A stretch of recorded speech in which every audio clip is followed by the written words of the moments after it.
신인간혁명 27권 이케다 다이사쿠 구도. 더욱이 남편은 양복 차림에 넥타이까지 메고 기다리고 있었다. 그는 야마모토 회장의 부인이 온다는 소리를 듣고 몹시 긴장한 듯했다. 불단 있는 방으로 안내받았는데 그곳에서 총회를 한다고 했다. 미네코는 정자를 하고 공손하게 인사했다. 항상 힘써 주셔서 정말로 고맙습니다. 또 이번에 부인부 총회 장소로 댁을 제공해 주셔서 진심으로 감사합니다. 남편도 정자하고 저희 집에 괜찮다면 언제든지 이용해 주십시오. 라고 말했다. 방에는 부인부 총회 식순을 적은 모조지가 붙어 있었다. 미네코가 울었다.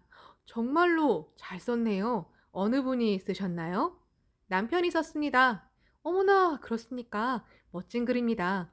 남편은 멋쩍은 듯 빨개진 얼굴에 땀을 닦았다.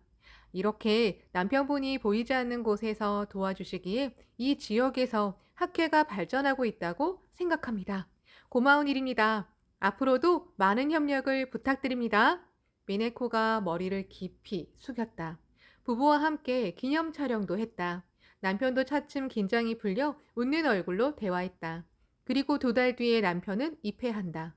야마모토 시니치는 6월 12일과 13일 삿포로에서 열린 여러 행사에 참석하고 도토지방 홋카이도 동부 지도를 위해 13일 오후 4시에 비행기를 타고 구시로를 향해 출발했다. 도토 방문은 11년 만이었다. 도토의 베스카이초에 있는 홋카이도 연수도량이 개원 5주년을 맞이하는 가운데 연수도량을 처음 방문하게 된 시니치는 지역 광포의 개척자들과 만날 그날을 고대하고 있었다. 비행기에 탑승한 시니치는 창밖을 바라보았다. 구름 바다가 펼쳐져 있었다. 구시로 공항은 안개 때문에 착륙하지 못하는 경우가 종종 있었다. 시니치는 동행한 부회장이자 홋카이도 총합장인 다하라 가오루에게 말했다. 구름이 많은데 괜찮겠습니까? 괜찮습니다. 시니치는 확실히 넘치는 다하라의 목소리를 듣고 이렇게 생각했다. 도토의 여러분은 우리가 무사히 도착하기를 기원하면서 틀림없이 맹렬히 창제에 힘쓰고 있을 터이다. 그래서 다하라 부회장이 이렇게 확신하는 것이겠지. 구시로 상공에 접어들었을 때 한순간 길이 열리듯 구름이 갈라지면서 구시로 시가지가 보였다. 대자연의 드라마를 보는 듯했다. 이것은 역사적인 순간이군요. 다하라는 예 하고 자랑스럽게 가슴을 활짝 폈다. 오후 4시 45분 구시로에 착륙했다. 공항에서 홋카이도 연수도량까지는 차를 타고 140km 정도를 가야 했다. 시니치는 도토에서도 한 사람이라도 많은 멤버를 만나 진심으로 격려하고 모두의 마음에 무너지지 않는 신심의 초석을 구축하자고 결의했다. 차가 구시로 시내로 들어서자 시니치가 탄 차를 향해 열심히 손을 흔드는 사람들이 보였다. 학회원일 것이다. 시니치는 차를 세워달라고 부탁하고 창문을 내렸다. 수고가 많습니다. 기다리셨군요. 그리고 격려하기 위해 준비해온 과자 2상자를 선사했다. 차가 달리기 시작했다. 시니치는 손을 흔들며 중얼거리듯 말했다. 시간이 더 있었으면 좋겠구나. 소중한 불자 여러분과 더 대화하고 더 격려하고 싶다. 자신의 생애를 광선유포를 위해, 동지를 위해 모두 사용하겠다. 그것이 시니치의 신념이었다. 시니치가 탄 차가 다시 속도를 냈다. 시니치는 동승한 다하라에게 물었다. 도중에 내가 꼭 방문해야 할 댁이 있으면 들릴 테니 말씀해 주십시오. 언제 다시 올지 모르기 때문입니다. 감사합니다. 다하라는 구시로시 나카조 오초에 사는 이시자와 부부의 집으로 가장 먼저 안내했다. 부부는 장식품 가게를 운영했다. 시니치는 자택 현관에서 초인종을 눌렀다. 아내 이시자와 야스가 문을 열고 나오다 선생님! 이라고 말하고는 잠시 발을 잃었다. 안녕하세요. 실례하겠습니다. 모두가 기원했습니다. 선생님과 사모님이 무사히 도착하시도록. 감사합니다. 구름이 갑자기 걷혀서 착륙할 수 있었습니다. 여러분이 보내주신 제목의 힘입니다.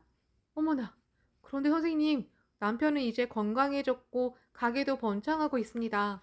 11년 전인 1967년 8월, 신이치는 구시로 회관을 방문해 간부에 참석했을 때 이시자와 부부를 만나 격려했다. 실은 그 1년 전 9월에 기타 구시로 지부의 지부장을 맡고 있던 이시야 세이노스케가 뇌출혈로 쓰러졌다.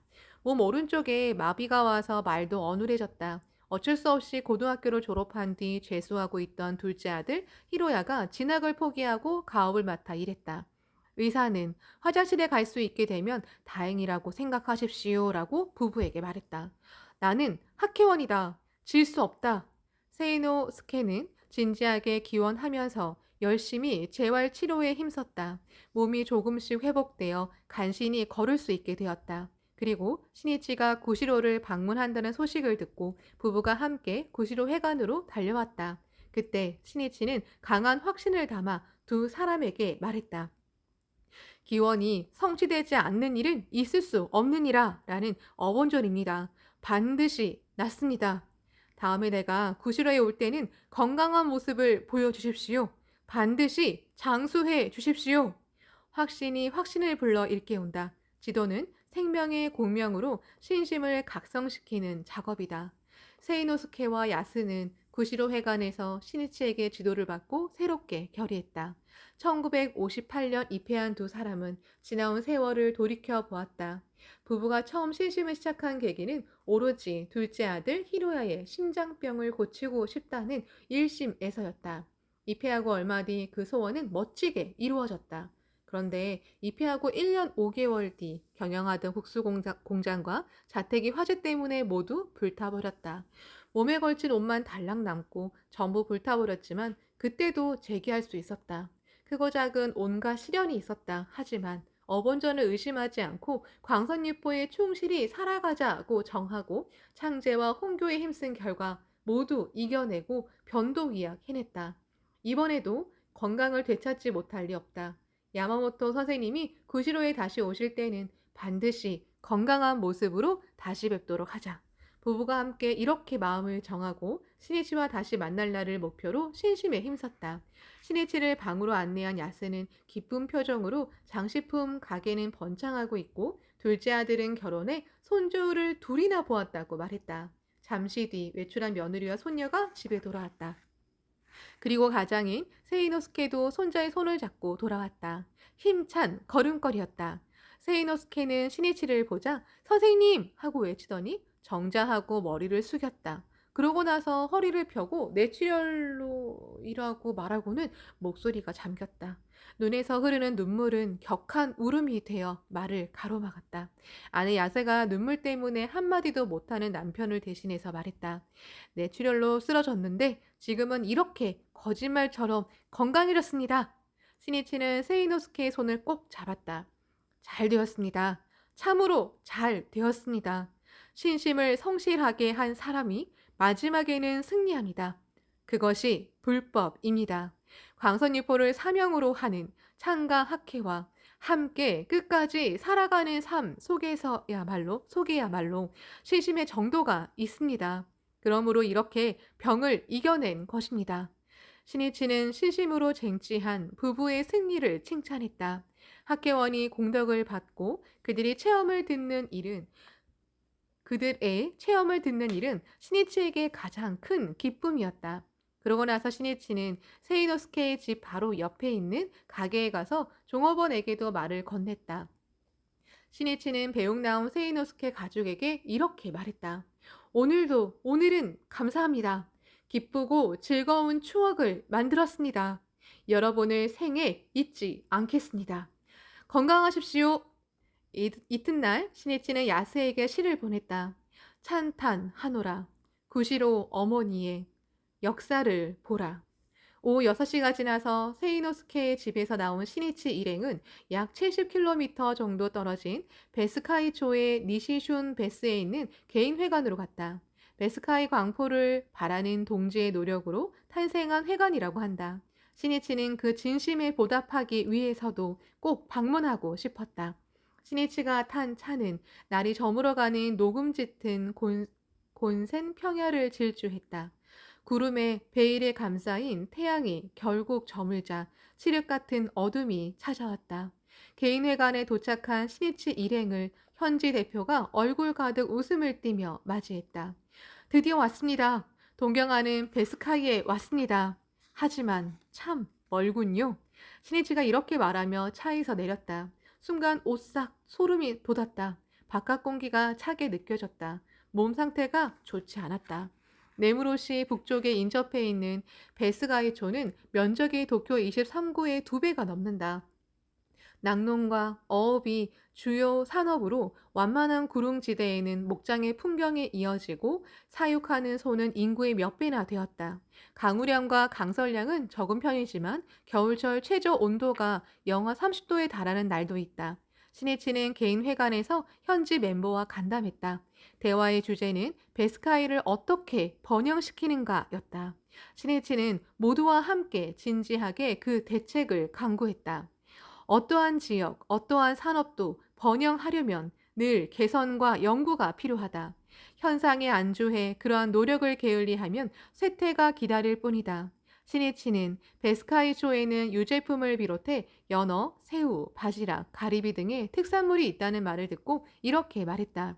그러한 특산물을 좀 더 선전하는 일도 중요합니다. 또 그러한 식자재를 사용해 베스카이의 이름을 붙인 제품을 개발하면 어떻겠습니까? 베스카이 양갱이나 베스카이 케이크라든지 아무튼 열심히 기원하고 지혜를 짜내 지역이 흉흉하고 번영하는 길을 열어주십시오. 그것이 여러분의 사명입니다. 그리고 이 광대한 지역의 광선 유포를 추진하려면 어떤 점이 중요한지도 강조했다. 학회원끼리 서로 사이가 좋아야 하고 그 어느 곳보다도 단결해야 합니다. 만일 지역 사람들이 학회를 잘 알지 못하면서 비난하고 중상해도 절대로 원망하면 안 됩니다. 상대를 자비로 감싸 안듯이 끈기 있게 교류를 다지고 성실하게 행동해 반드시 학회를 이해하도록 만들어야 합니다. 거기에 불도 수행이 있습니다. 거센 바람이 불어오는 들판에 우뚝 일어서서 도전할 용기와 인내가 없다면 광선유포를 개척할 수는 없다. 그리고 신혜 씨는 여러분이 그 무엇에도 지지 않고 지역에 공헌하면서 신심의 실증을 나타낸다면 광선유포는 반드시 크게 확대됩니다. 라고 격려하고 니시슌 베스의 개인 회관을 뒤로했다. 신이치가 베스 카이초 오다이토의 홋카이도 연수도량에 도착한 시간은 오후 8시 반이 지나서였다. 겨우 도착했군요. 먼저 연수도량에 있는 스태프 여러분을 만납시다. 신이치는 머플러를 목에 두르고 방한구를 착용했다. 그리고 건물 안을 둘러보았다. 이튿날 열리는 기념 근행의 준비로 부인부원들이 남아 있었다. 정말 고맙습니다. 오늘은 일찍 쉬십시오. 내일 또 만납시다. 모두 홋카이도의 엄한 자연환경을 견디며 꿋꿋이 노력해 광선유포의 기반을 만들어주신 존귀한 분들이다. 그렇게 생각하자 감사한 마음이 뜨거운 감동으로 되어 복받쳤다. 이튿날 6월 14일 야마모토 시니치는 홋카이도 연수도량 방문을 기념해 나무를 심고 구내를 산책했다. 베스카이초 북부에 위치한 연수도량은 시베스초와 경계를 이루는 도로강 하류의 오른쪽 강변에 있었다. 안개 속으로 푸른 숲이 이어지고 습지에는 하얀 앉은 부채꽃이 웃음 짓고 있었다. 신이치는 습지 오솔길을 걸으며 다하라 가오루에게 말했다. 멋진 곳이군요. 가는 곳마다 연수도량을 정비해 주신 여러분의 노고와 진심이 느껴집니다. 고마운 일입니다. 겨울에는 작업하기 힘들었겠군요. 그러자 동행한 홋카이도 청년부 간부가 베스카이의 혹독한 추위를 설명했다.